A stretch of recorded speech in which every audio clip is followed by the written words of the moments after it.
Have you ever been working on an art project or some kind of a hobby, something creative you've been working on, and suddenly you hit some kind of an impasse and you don't know how to make it work? Well, don't give up. I can show you how to come up with workarounds for your creative projects.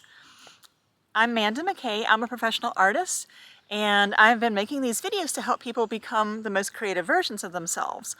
Um, I do find that very frequently people working on some kind of a creative project, they have a vision in their minds of what it's supposed to look or sound like, taste like, whatever.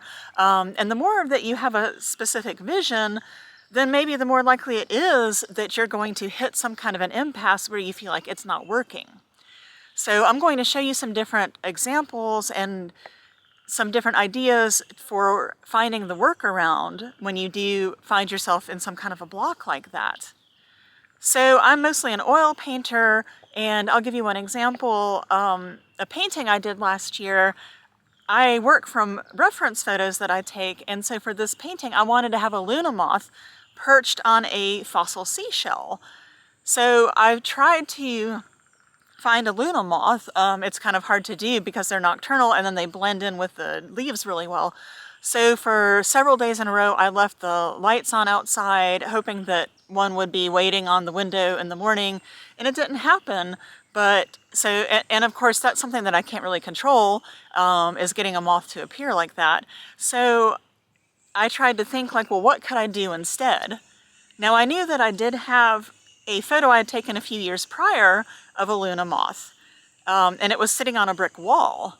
So in theory, I could use that, but then I really like to have a photograph that's got everything in place, so that I can see like where the shadows are going to be, the highlights realistically.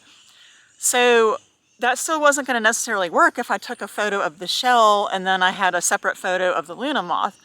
So what I did was I cut out a piece of green paper in the size and shape of a Luna moth, more or less. I mean, it wasn't super realistic, of course, and taped it to the seashell. And so I took a picture with the fake Luna moth on the shell, and then I had the real Luna moth also, the picture of the real Luna moth. And then that way I was able to, because of having the green paper on the shell, I was able to get a pretty accurate shadows and highlights and that sort of thing that I wouldn't have gotten if I hadn't tried that. And this did wind up being one of my favorite paintings, and a lot of people have really responded to it, and it's actually the cover of my book at this point. And so that was just finding a way, like realizing that, okay, if I don't have this Luna moth, what can I do instead? And some other options might have been, okay, is there a different type of moth or butterfly I could find? Maybe I did have some Luna moth wings that I had found on the forest floor, so maybe I could have used those. But I didn't give up, and so I was able to complete this painting.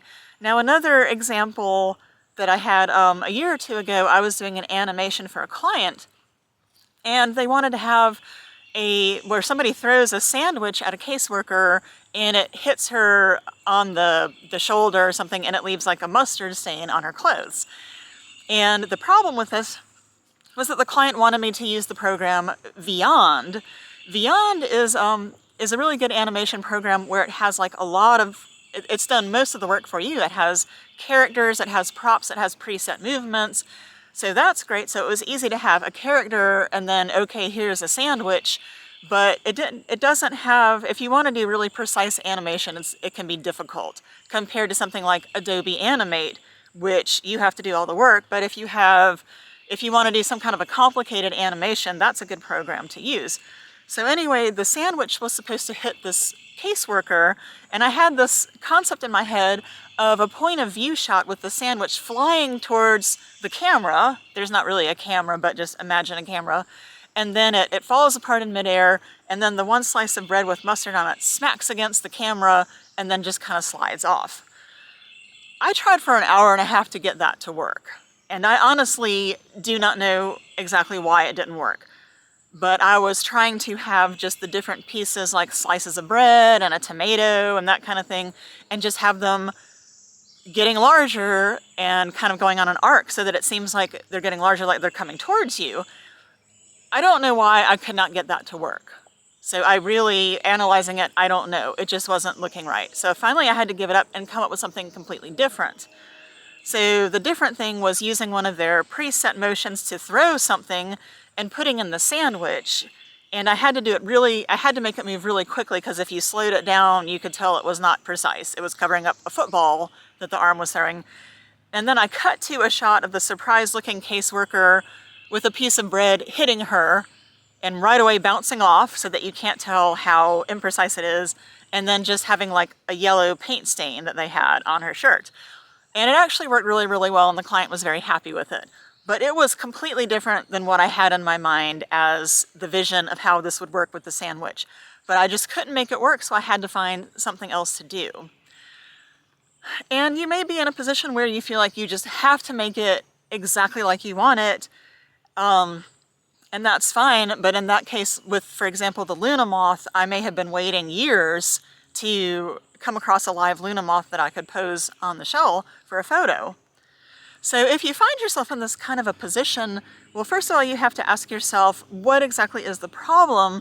Is it your resources that you have? Like maybe you need another person to help you somehow. Is it your materials? That would be the case with the Luna moth. I didn't have a live Luna moth that I could use, so I had to come up with something different. Or maybe it's your equipment. You may not have the right equipment or tools, and in that case, you either, are you able to afford to buy some, or can you borrow or rent some? But if you can figure out what the problem is, that's very helpful.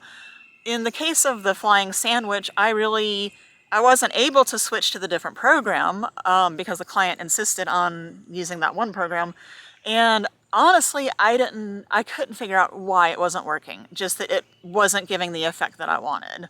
So then I just had to think, was there another way that I could show the sandwich hitting the woman? And so that's how I came up with something. And I think probably it winds up being even better than the idea I had in my head.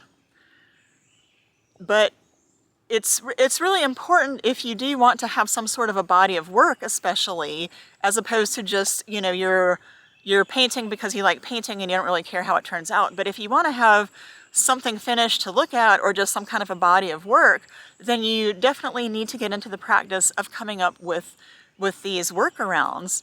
So the next time you're stuck on something, see what different ideas you can come up with. And it doesn't have to be a creative hobby or something that you're working on. It can just be like an everyday problem, or maybe even you hear about somebody else's everyday problem and just try to think of, okay, what exactly is the issue here? How can I work around it? And like anything else, this takes practice to just come up with this whole finding the workaround, figuring out what the real problem is and how you can deal with that.